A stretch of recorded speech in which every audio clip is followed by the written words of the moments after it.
Good evening, folks, and welcome back to this week's edition of the Roundup. I'm Griff McClellan, your host. It's a pleasure to have you with us this evening, as I'm pleased to welcome guest Blake Perriman. Blake, how you doing?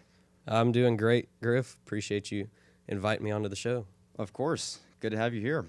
Let's dive into the MLB postseason to kick things off. What a ride it's been, especially for the National League champions now, Philadelphia Phillies, who are set to face the Houston Astros in the upcoming World Series. Let's briefly talk about Philadelphia and this incredible, really unprecedented playoff run they've had. Right, and it's a true Cinderella story, being the last team into the playoffs thanks to the MLB's new format. How about Bryce Harper? What a moment for him.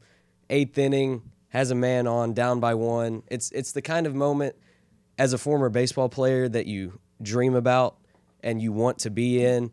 And, of course, it's Bryce Harper, one of the most known names in the sport. He goes out and gets it done. He does. Very true. He had the home run of his life, or simply the swing of his life. And I don't know if you recall, but during last night's game when he was interviewed mid-inning, at the bottom of the eighth inning, he was interviewed by MLB on Fox's Ken Rosenthal, asking him, what's going through your mind about what just happened. Bryce Harper said he couldn't believe what he had just done. It was so surreal to him. Yeah. And like you said, it's these moments that young kids, young athletes dream of and they live for. And Bryce Harper just lived that. And about Harper, he's had this incredible career spanning over 10 years. He's won numerous MVPs, set all sorts of records. He's been an incredible athlete. And he's also been through a lot. He's had some injuries to deal with, and he's faced a lot of adversity. But now he gets his first shot at a World Series ring. It's also his first ever appearance in the World Series. Right. So truly a really incredible run for him when it looked like Philadelphia wouldn't even make the postseason to start with. Exactly. And one more thing about Bryce Harper. You recall whenever he left the Nationals, they went out and won the World Series the year after. And everyone's sitting here thinking, okay, well, maybe Bryce Harper was the problem. They didn't need him. Sort of the same situation with Golden State and Kevin Durant. And now, all of a sudden, that's all gone away. He is the guy that sent the Phillies to the World Series. Yeah, and he's bringing back relevance to that franchise. Obviously, the Phillies have historically been pretty solid, but they haven't made the postseason until this year since 2011, when they had the MLB's best record. They're seeking now their third World Series title overall, and their first since 2008. So it's been quite some time since the city of Philadelphia has relished success with their baseball team, but now it's all coming back as an underdog team who won only 87 games during the regular season, which is really improbable considering how many dominant 100-plus win teams there were, Right. especially in the National League. Obviously, you have the LA Dodgers winning 111 games. You had the New York Mets and Atlanta Braves in a close NL East race in the same division as Philadelphia. How ironic is that? Very. You also had, obviously, the San Diego Padres, who had an incredible underdog run of their own en route to the National League Championship Series. But now that pennant belongs to the city of Philadelphia.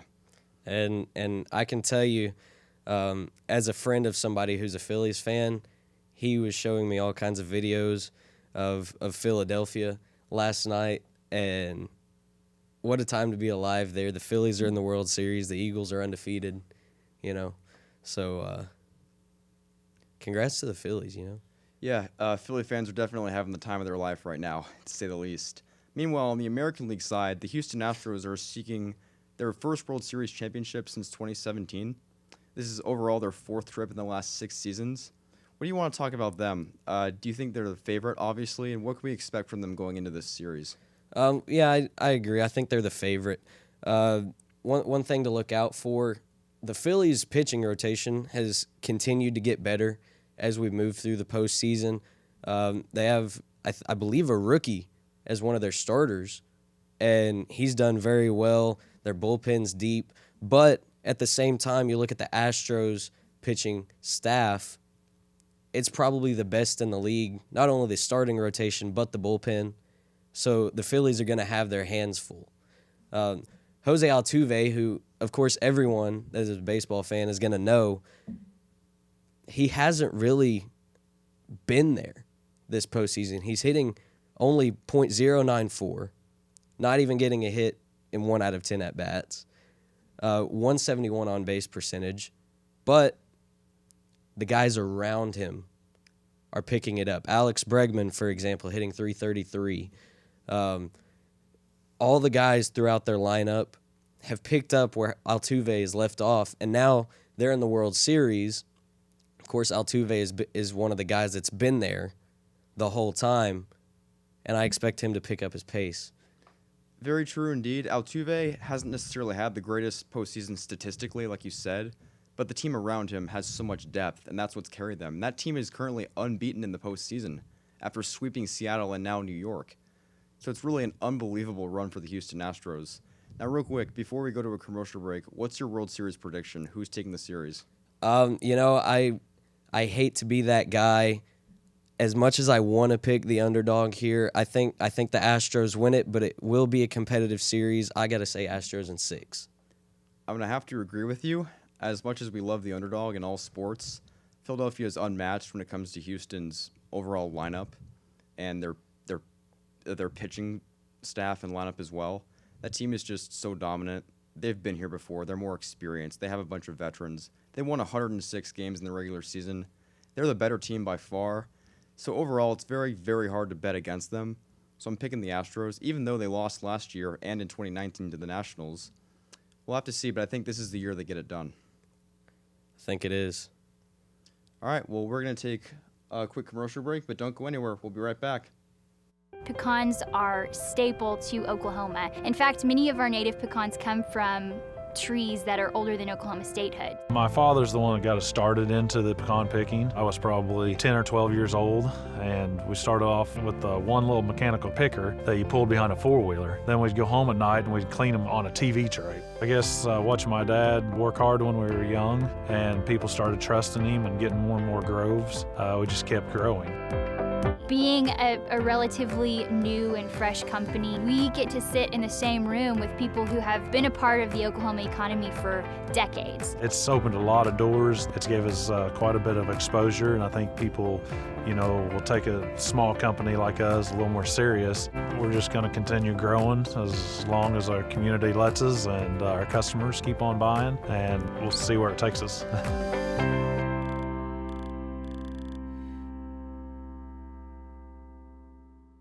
Over the years, we kind of realized that you can get ribs anywhere, you can get a steak anywhere, but you can't always get a Mountain View hot link like ours. So we really decided to focus on that niche and realized we had something really special. So that's when we started focusing more on the hot links, but it's still the same family recipe they were making all those years ago. For us, many of our people that work here have been with us for years and decades. So whereas machines kind of break down over time, the people just get better. And it shows in the products we produce. When you buy a Mountain View product, not only is it going to taste dynamite, but you're also feeding Oklahomans. You're helping employ Oklahomans, and you're helping to fund the state's economy. So what's better than that?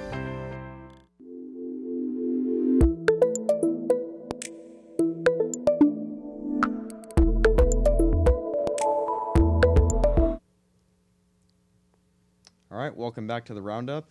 This time, let's go into OSU football season. Of course, we had our recent homecoming game on Saturday as we defeated our huge rivals from Austin, Texas, the Longhorns. As they say, horns down, we won 41-34. What are your overall takeaways from this weekend's game? First of all, it showed the grit of this team.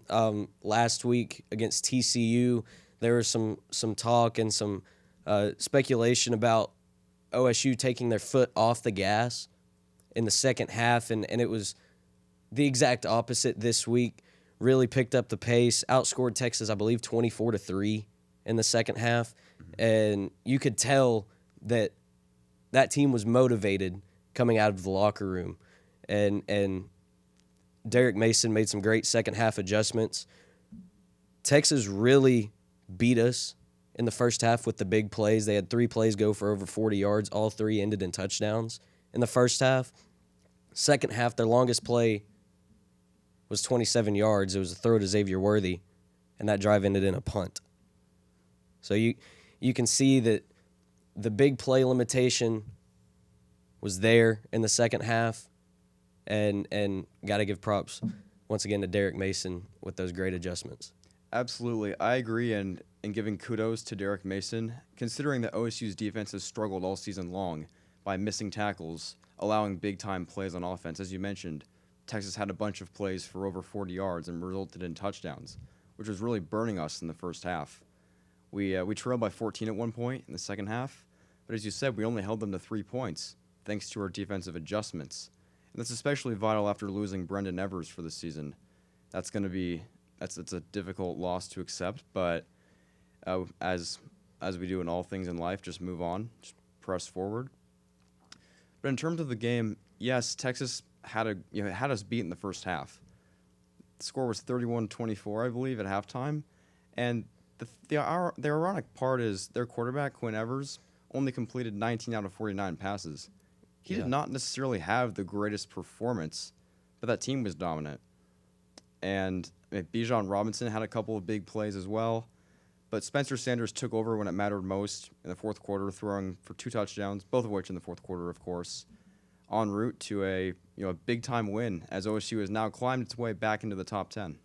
Yeah, and one quick thing, saw a lot of things on social media about the penalties in that game. Texas had 14, OSU had 0. Here's what I want some people to realize. There was 4 penalties on Texas that were picked up. And of the 14 that actually stuck, 10 were pre-snap penalties. That can't happen. So only 4 were during a play. And I don't remember if there was 2 or 3 or maybe even 4 pass interferences, but a lot of those killed some of their defensive momentum. And Oklahoma State, yes, they had 0 penalties, but really and truly they had 2. One of them was declined. The other was a penalty with Texas that was offset. That's very true. I didn't know that stat about 14 penalties, 4 of which only happened during the live play. Right. I would never have known that. That's interesting. But penalties were certainly a huge factor in that game. Considering that we were both at the game, I'm sure we can both agree with the fact that a bunch of calls did not go in our favor. Oh, yeah. In ones, especially after video replay that should have gone our way but didn't. There were a lot of those calls, more so than usual. But the fact is, it's the human nature aspect of the game, of football especially. It's really hard to determine these close calls. And as painful as it is to experience that for your own team, you just have to accept the fact that it's part of the sport. And at the end of the day, it was a W in the win column. That's all that matters, is if you win. And Oklahoma State is now, I believe, 9th, just ahead of USC. So that one loss obviously pushed them back to 11th, but now they're back in the top 10, and we'll have to see where their season progresses from here. Right. One more quick thing. How about some of the young guns? Jaden Nixon, Ollie Gordon, Stephon Johnson, Bryson Green. They provide a lot of energy and electricity to that team. They make them, I should say, really electric and very, very hard to stop. And that's what's going to carry OSU beyond, is their youth and their young talent. And they kind of, because some of our wide receiver core is so deep, those young guns coming in off the bench and providing those big plays really is just a blow that some other teams can't afford. That's very true. We got to stay healthy indeed. We're going to take another quick commercial break, but don't go anywhere. We'll be right back. Use the very best of the best ingredients. Demerara sugar is the best that is. Very high quality fruits, berries. The milk we use is the best milk there is. That's what makes our product stand by itself. I like to make yogurt because I like to eat yogurt. We've been doing this for ourselves for many years because it's a tradition in our family. And we want to have a product which would be very similar to French yogurt, but with our touch of uniqueness, linking our name, our products, with the reputation of the Made in Oklahoma Coalition was probably the best thing we have done as far as promoting our product.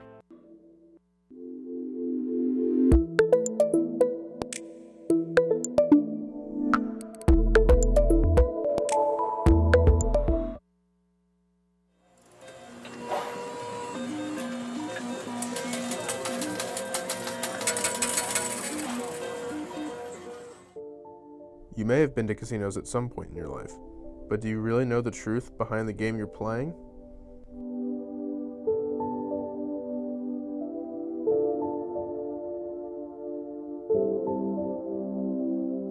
And the casinos were very polemic or very controversial when they came out. But the truth was, that's all the federal government gave us. Casino is owned by the Chickasaw Nation and has roughly 600,000 square feet of dedicated gambling space, making it the world's largest casino. It contributed massively to the Chickasaw Nation, posting a net revenue of $1.4 billion for the fiscal year of 2017.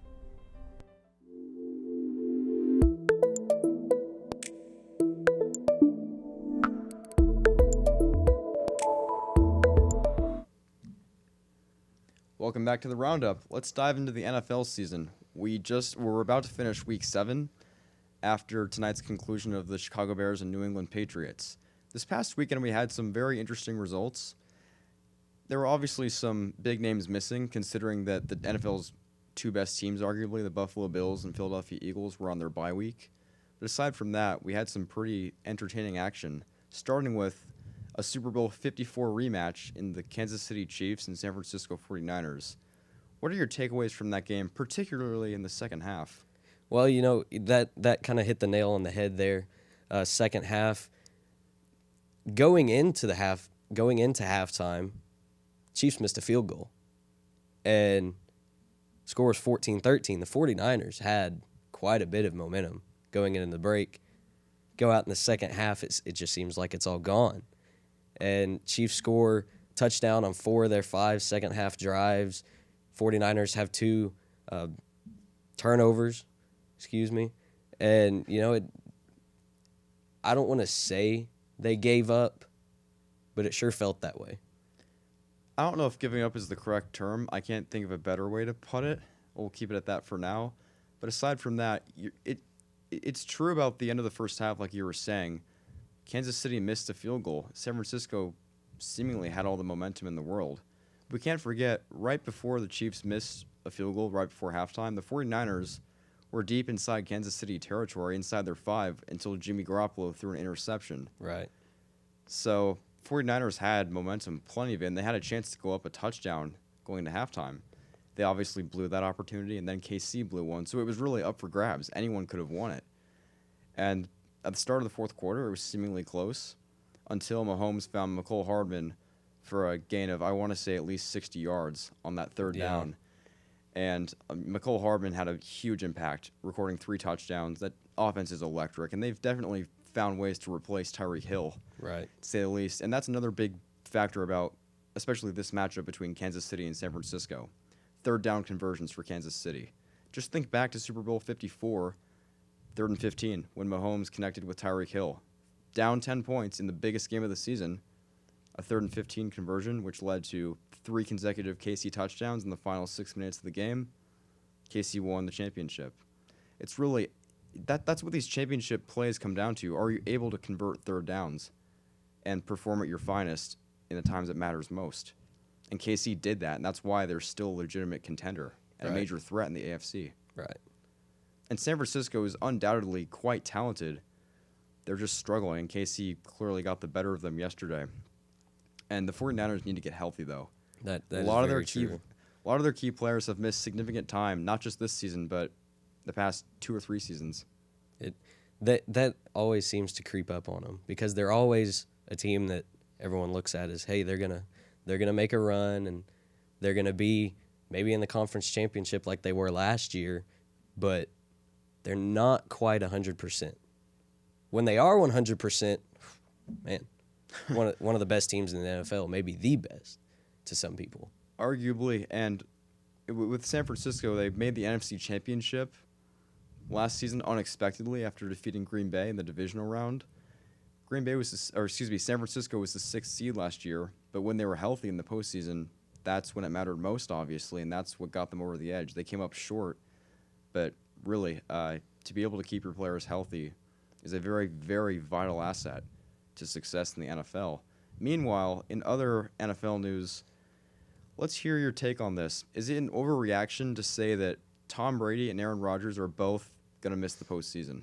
Well, I'll start with the Bucks and Tom Brady. It just seems like there's maybe some chemistry issues with that team. Going back to, I think it was last week, Tom Brady was yelling at his offensive lineman, spiking the tablet. A lot of drama around that team.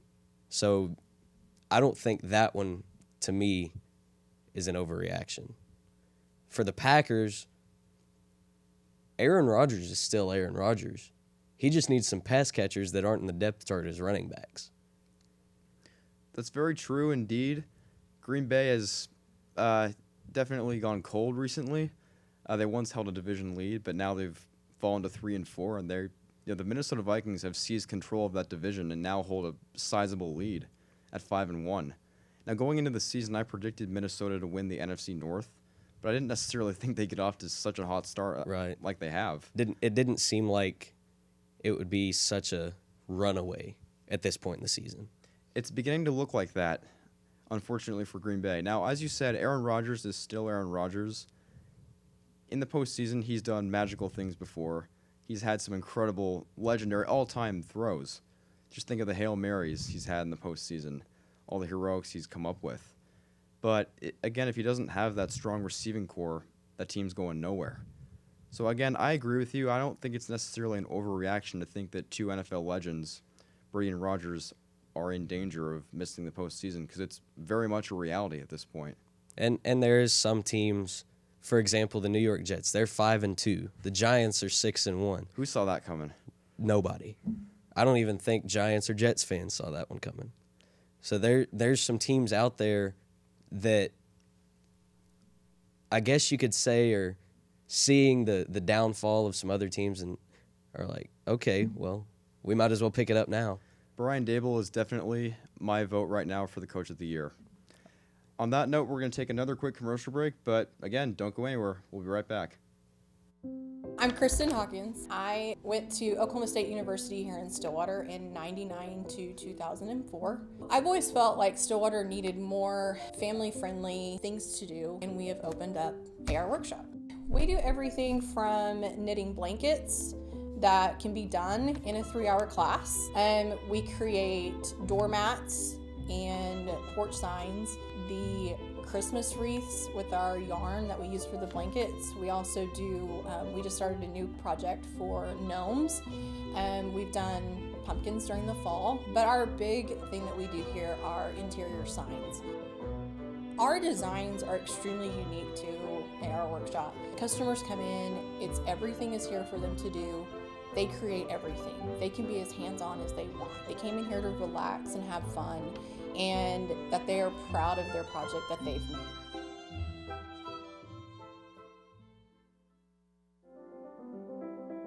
Well, how I got started was my daughter said, "Mama, why don't we rent a booth at the Quarter Horse Show?" And it was very, very good because, you know, when you're giving your jelly away for free, people really do love it. But when you ask them to pay for it, then that's a true test. What makes my product so unique is the Scotch Bonnet pepper. And the Scotch Bonnet is the Jamaican pepper. And I had lived in Montego Bay, Jamaica for 4 years. So I learned how to handle the pepper and how to cook with it. I always say, you don't do this on your own. I mean, you have so many people that help you along the way.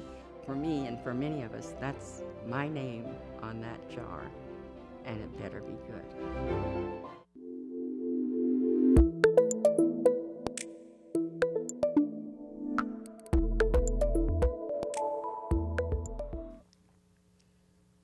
Welcome back, everybody, to the Roundup. As we kick off our final segment of the evening, let's continue briefly our discussion on the NFL. Let's discuss the NFC West for a minute. A very compelling division right now, very, very intriguing, and a lot of storylines to keep in touch with as we approach the midway point of the season. It's safe to say there are a lot of unexpected teams to come out of this division. Currently, considering that the Seahawks are currently first place by half a game, did anyone see that coming? Led by Geno Smith. Well, definitely not. You know, it all started back in I guess you could go back to the Super Bowl with the Rams winning it. So, of course, they're going to be one of the favorites to win that division again. But after the Seahawks traded Russell Wilson, everybody wrote him off. And now all of a sudden, in a division with the Rams, reigning Super Bowl champions, the 49ers, who are in conference championship, and the Cardinals, who have one of the best offenses in the NFL when healthy, nobody saw the Seahawks being at first place nearly midway through the season. I certainly didn't either, and I can't believe I'm about to say this, but I don't think the Seahawks are missing Russell Wilson at all. No, I don't think they are. Russ is not cooking in Denver right now. Unfortunately not for him. But Broncos country is not riding. not at the moment, no, but keeping it to the NFC West, DeAndre Hopkins, one of the biggest NFL receivers in the game today, made his season debut this past Thursday night in the Cardinals' 42-34 victory over the New Orleans Saints. Arizona's offense looked pretty lethal in that game. It did. As you said, they're one of the best offenses in the league when healthy and when DeAndre Hopkins isn't testing positive for PEDs. Right. So does Hopkins' return make the Cardinals a legitimate threat in the NFC West, if not the entire conference? Well, simply because, start with the division first, simply because all those teams are within a game of each other. They are a legitimate threat. And, you saw it on Thursday night. Now, the defense still could use a little work. It doesn't help. I believe J.J. Watt's still out. Doesn't help that he's out. But that offense can score with anybody and outscore anybody. They certainly can. They're underrated, in my opinion. I don't consider them a Super Bowl contender, but definitely could come out of the NFC West. And people forget they were the NFL's last remaining unbeaten team last season until the season started heading south for them. They ultimately reached the postseason as, I believe, a 5 seed, but ultimately came up short to the eventual Super Bowl champs in the LA Rams, obviously. So I think Arizona will make the playoffs. They're definitely, without question, a legitimate contender, but I don't see them going farther than the divisional round. I could agree with that. All right, transitioning over to a different league now. Let's discuss the start of the NBA season. We experienced the opening week as it tipped off last Tuesday night. It's odd to see some of the teams with their new lineups. We talked a lot about Philly and with the Phillies and the Eagles, but the Sixers are winless. They are. They're off to an 0-3 start. They're one of the Eastern Conference teams that had high expectations but are struggling, as well as the Miami Heat, the not the defending Eastern champions, but the team with the best record from last season in the Eastern Conference. Both off to slow starts, which I find surprising. Meanwhile, in the West, how about the Los Angeles Lakers? With all those big names, LeBron James, Russell Westbrook, Anthony Davis, off to an 0-3 start as they fell short to Portland last night. Well, it kind of feels like they're what I said about the Buccaneers. They're the most drama-filled team, and they're the most dysfunctional team in the league. And you saw it last night. Lakers had the lead late in the game, and there's, I want to say, 30 seconds left in the game, 18 seconds on the shot clock. Russell Westbrook shoots a mid-range jumper. I still don't understand why they didn't trade Russell Westbrook. As much as I love the guy, as much as as great as he has been throughout his career, he doesn't fit in with the Lakers lineup. I really thought whenever they said he was going to be their sixth man, it might wake him up a little bit and let him do what he did with the Thunder and kind of run with the guys that aren't LeBron James and Anthony Davis and let him be him. That's very true indeed. And I will say this about Russell Westbrook. Some people may argue that he's a ball hog, like a lot of players are. Here's my counter argument. Remember when he set the triple-double record in 2017, I believe? Well, he had to have recorded 10 assists per game, so he passes the ball very often. And not just that, but look at the team around him whenever he did that. Indeed. So the NBA season's obviously very early right now, but we'll definitely keep an eye out for it as the exciting season is just underway. Well, that will do it for today's episode. Thank you for joining. Appreciate it. Anytime. That will be a wrap for today's episode. Thanks for tuning in. As always, I'm Griff McClellan. We'll see you next time. And of course, go Pokes.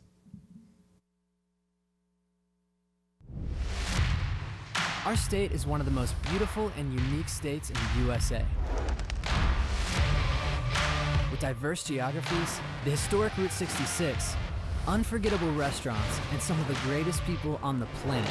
With so much to see and so much to do, living in Oklahoma means one of the best vacation spots is right in our own backyard. Doesn't this story need to be told? As filmmakers and photographers based right here in Oklahoma, we thought so. And hey, who doesn't like a good road trip? So, we packed up our cameras, teamed up with Lieutenant Governor Matt Pinnell and the Oklahoma Tourism and Recreation Department, and that's how this series was born. We want to show you why traveling within the great state of Oklahoma is a great idea. So come join us for thousands of miles over the next year, from Broken Bow to Black Mesa. This is the Oklahoma Road Trip.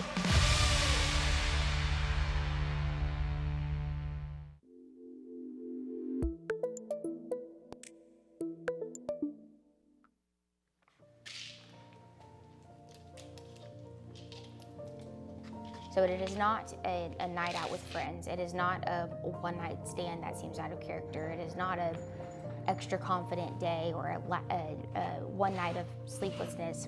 It is a pattern of behavior that is inconsistent with how that person has been their entire life.